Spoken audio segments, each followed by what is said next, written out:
This video is presented by Western and Southern Financial Group, a game plan for your financial future. Every great team starts with a strong foundation, and your future should too.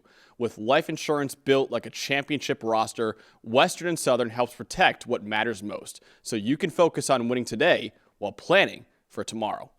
Whether you're just starting your journey, building your dynasty, or ready to retire like a champion, Western and Southern has the right play for your life stage. Visit westernsouthern.com to get your free life insurance quote today. Western and Southern, built to win. The team that Indiana beat in the Big Ten title game is up next here in the number 2 seed in the playoff. That is the Ohio State Buckeyes. 12-1 record on the year for Ryan Day. Obviously won the national title last year. They were 12-0 in the regular season this year. They beat Michigan, but they lost to Indiana, 13-10, and actually the same exact score as their loss to Michigan last year. And of course, right after they lost to Michigan, 13-10, with a couple missed kicks by their kicker, just like this game against Indiana, they went on a run and won the national title after that. So we'll see if Ohio State can do it again after their loss. Their road to the national title game, they also have a bye in the first round. They will take on either Texas A&M or Miami in the second round in the quarterfinal matchup in the Cotton Bowl. If they win that game, they move on to the semifinals to take on either Georgia against Ole Miss or Tulane, which would be the Fiesta Bowl in that semifinal game too. And Dalton, plenty of people, including us, went into the year saying, okay, how will Ohio State do after losing 14 players to the NFL draft, program record, by the way. 2 coordinators left the program too as well. And Ohio State put all those concerns to bed by steamrolling the competition this year, 12-0 record. Of course, they beat Michigan for the first time in 6 years. They lost to Indiana, though, after that, too.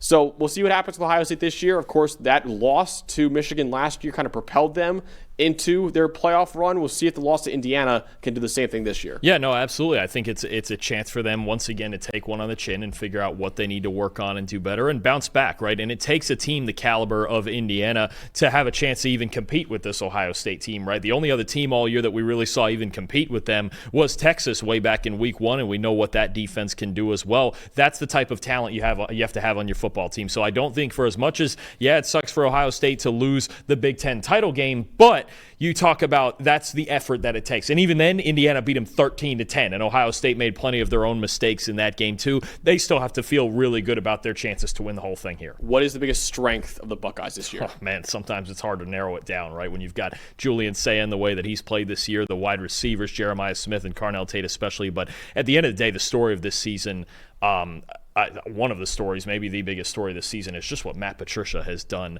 on the defensive side of the ball. They haven't allowed more than 16 points in any game this year. They're allowing fewer than 9 points. And even in the Indiana game, again, they lost 13-10. Their defense was certainly not the reason they lost this game, and they're just stacked at all 3 levels. Caden Curry and Caden McDonald on the defensive line. Sonny Styles and Arvell Reese at linebacker. It does not get any better from a linebacker pair than that. And then maybe the best defensive player in the country in Caleb Downs at safety, supporting he's the backbone of that secondary. He does everything for this defense. And then Matt Patricia and the play calling just been outstanding all season, and all of the different looks they can give you with just freak athletes that they have on this side of the ball. They're extremely hard to score against. Nobody's been able to figure out this puzzle yet. Even Indiana had to make it. They needed Mendoza to make a couple of really big time throws, NFL type throws, to score any points on them. This defense is still the base of their team, and it allows their offense to do what they do on the other side and control the game. Definitely. And like Indiana, it's very hard to find a true weakness for Ohio State right now. I want to talk about the offensive line a little bit, though, which has been far, far better than last year. It's not as bad as the offensive line that we thought it was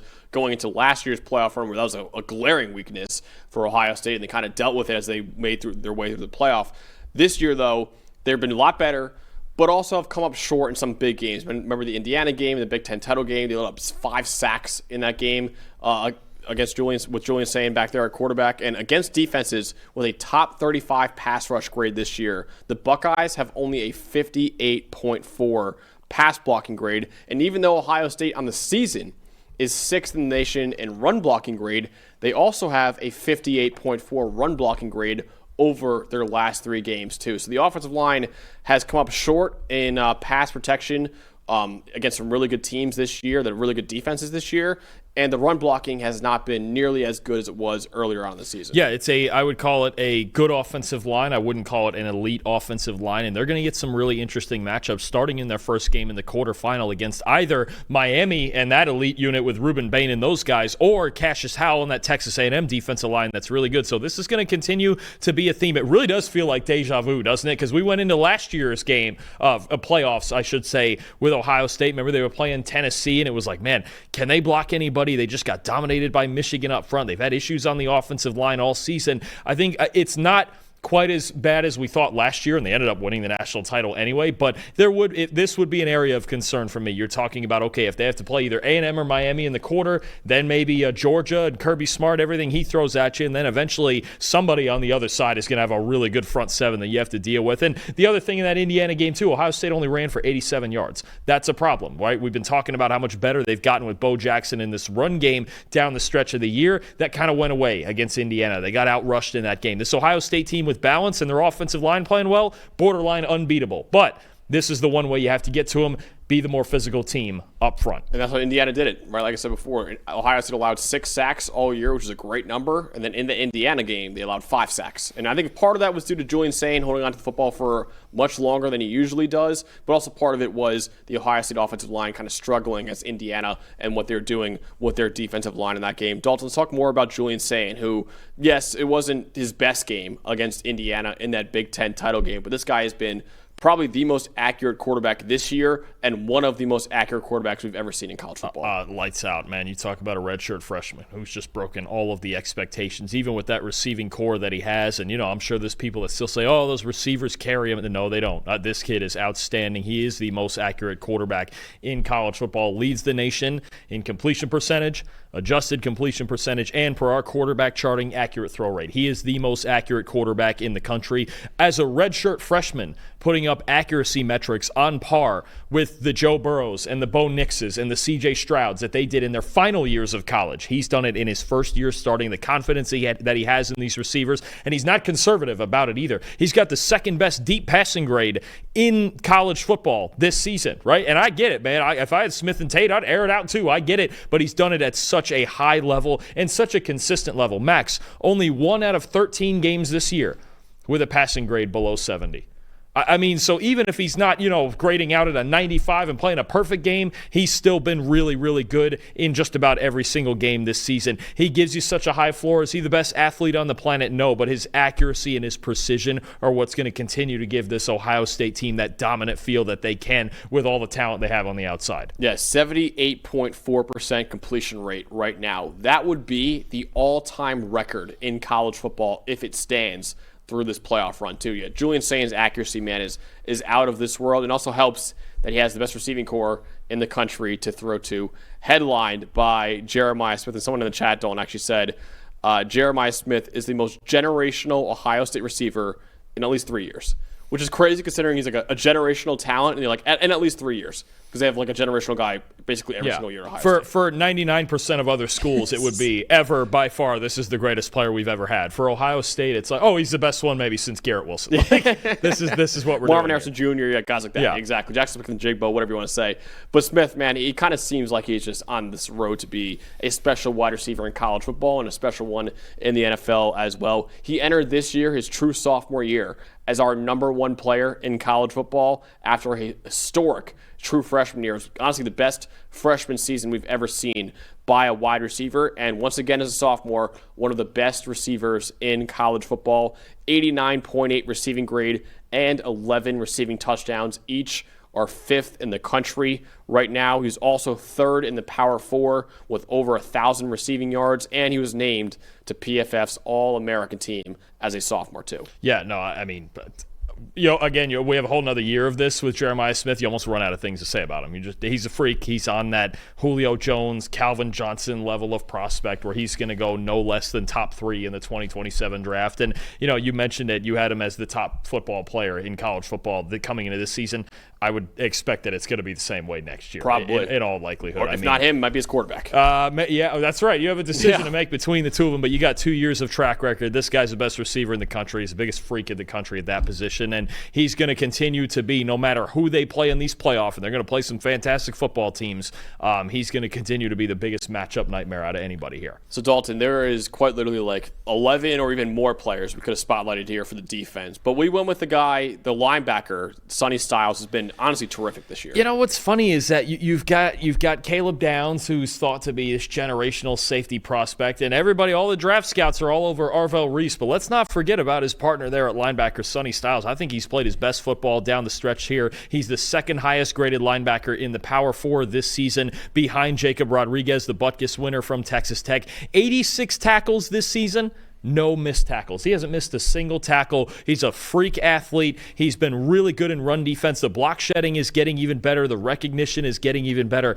He is one of the best linebackers in the country. No question about it. And Ohio State's got two of them, and he allows them to move Reese around when they want to put him off the edge or do different things with him. Styles is just so good at what he does. And as a former safety, the freakish athleticism that he brings to this position as well, you really could see two linebackers for Ohio State both drafted in the first round. That's how good Styles has been this season. Oh, terrific, man. The fact that he has not missed a single tackle this year in 86 attempts is outstanding, and tied for third in coverage grade this year among all Power 4 linebackers. He was a first-team All-American for us here at PFF. Should be a first-round pick in the draft.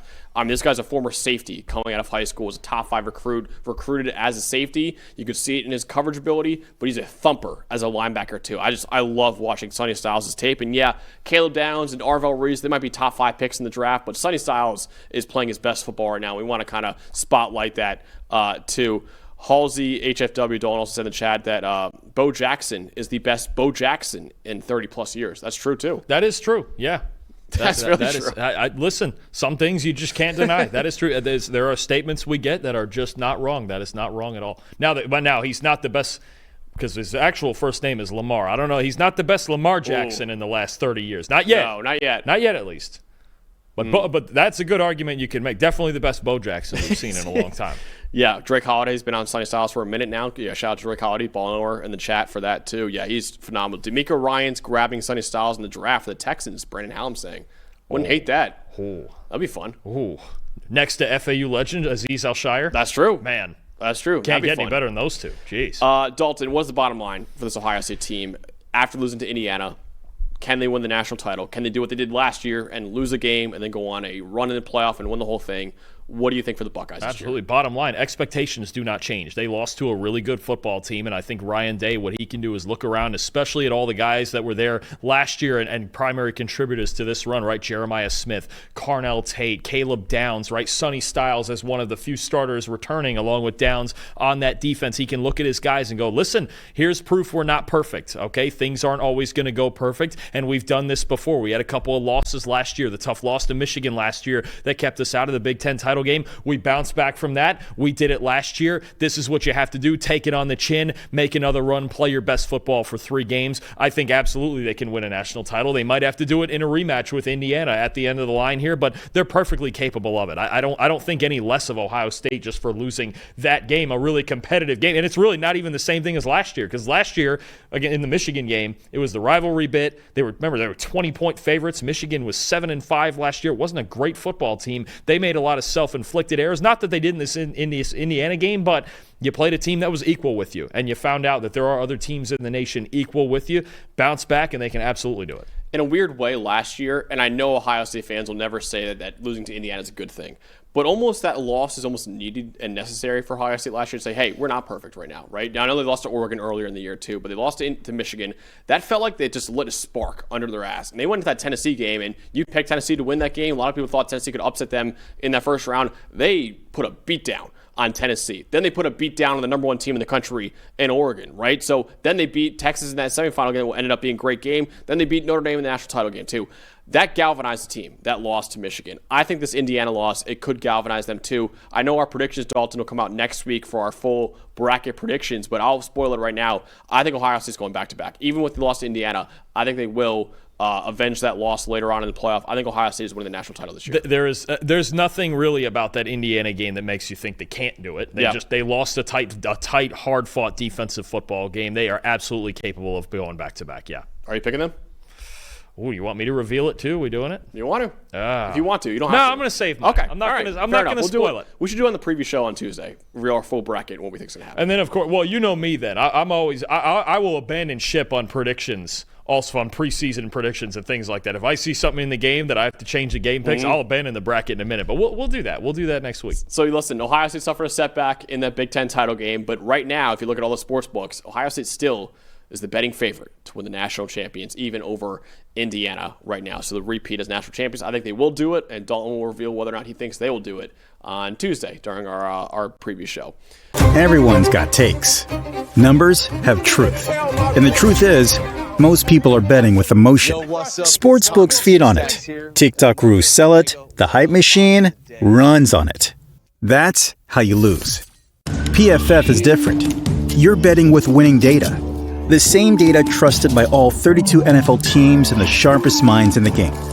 PFF betting tools take every prop, every matchup, every angle, and run them through our custom models. Built on the best football data in the world. What comes back is your edge. Simple, sharp, and built to win. Want to go deeper? PFF puts a pro-level analytics department in your hands, giving you the same insights teams use to find every advantage. Build your game plan with matchup analysis. Project every snap, every matchup, and every edge before kickoff. Because the smartest plays start long before Sunday.